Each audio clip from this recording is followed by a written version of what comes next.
नमस्कार मित्रांनो, माझं नाव महेंद्र चौधरी. मी डिफेन्स एम्प्लॉई आहे गेल्या 15 वर्षापासून ऑर्डन्स फॅक्टरी अंबरनाथला. तर गेल्या 3 वर्षापासून म्हणजे मी पहिले कस्टमर होतो. मला स्वतःला किडनी स्टोन होते. मला रिझल्ट आले आणि एक सामाजिक कार्यक्रम माझा चालायचा, त्याच्या थ्रू मी बऱ्याचशा लोकांना असं प्रॉब्लेम मध्ये बघितलेलं होतं.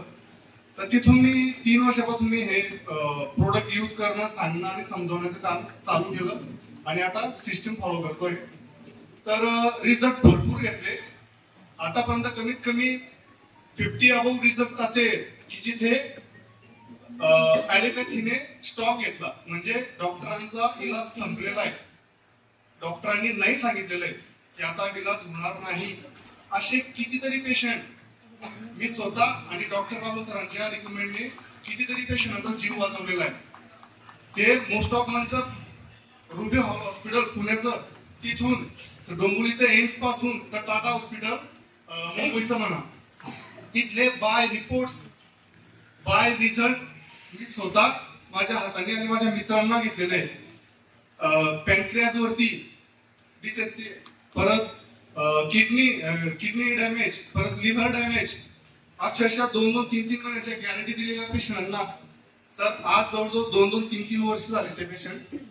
बाय रिपोर्ट रुबी हॉस्पिटल 2021 आणि बाय रिपोर्ट 2022चा रिपोर्ट एम्स हॉस्पिटल डोंबिवली.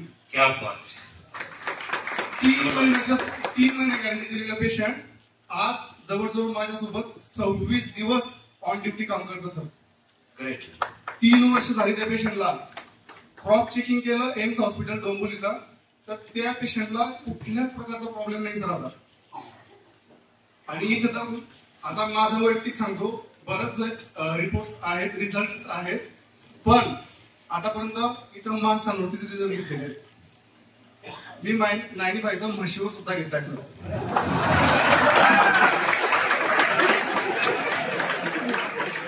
म्हशीवर सुद्धा रिझल्ट घेतलाय माझ्या स्वतःच्या. मी 95 पाठवलेलं होतं. हसण्याची गोष्ट नाही, सिरियस गोष्ट.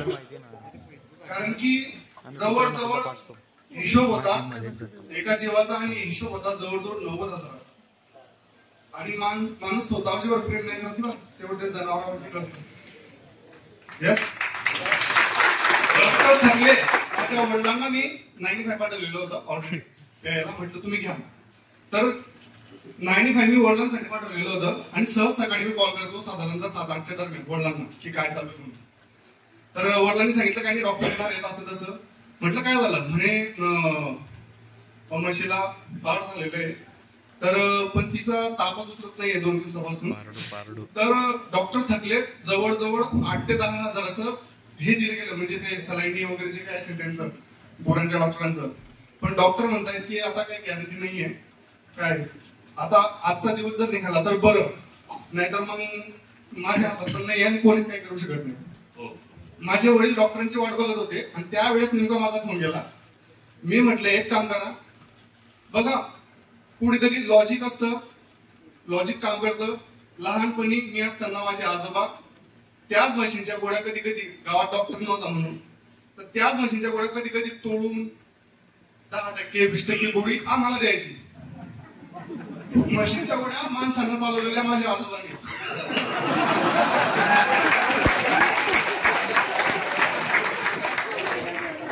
ही गोष्ट 30 वर्षापूर्वी.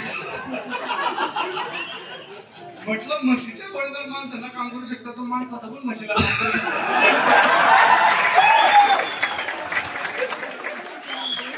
झाली कंडिशन अशी, स्टील लागू द्यायचं नाहीये, बरोबर आहे. काचेचा ग्लास मध्ये पाणी 95 पिऊ नाही शकत. प्लास्टिकच्या टब मध्ये म्हटलं कोमट पाणी करा, कमीत कमी 2-3 लिटर कोमट पाणी करा. 2.95 त्या प्लास्टिकच्या टबात टाकून द्या म्हटलं आणि म्हशीला पाजून द्या. दुपारी 2 पाऊस पाजले, रात्री 2 पाऊस पाजले, सकाळी उठून म्हैस चारा खात होती सर.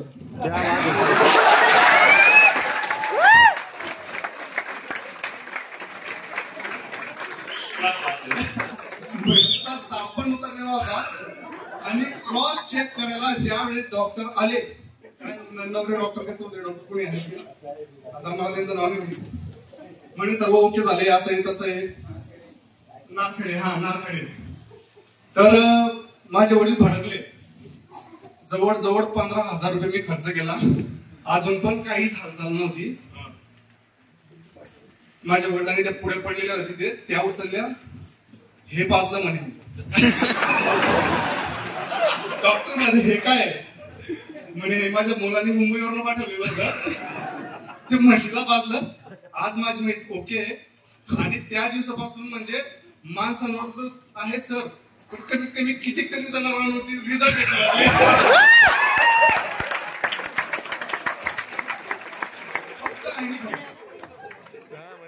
एवढा जबरदस्त, म्हणजे आज तुम्ही जेवढे बसलेले आहेत ना 400 लोक, चॅलेंज करून सांगतो. चॅलेंज जिथं मेडिकल सायन्स स्टॉप होऊन जातो ना मित्रांनो, तिथं आपलं एलिमेंट्स आणि ऑनर काम चालू.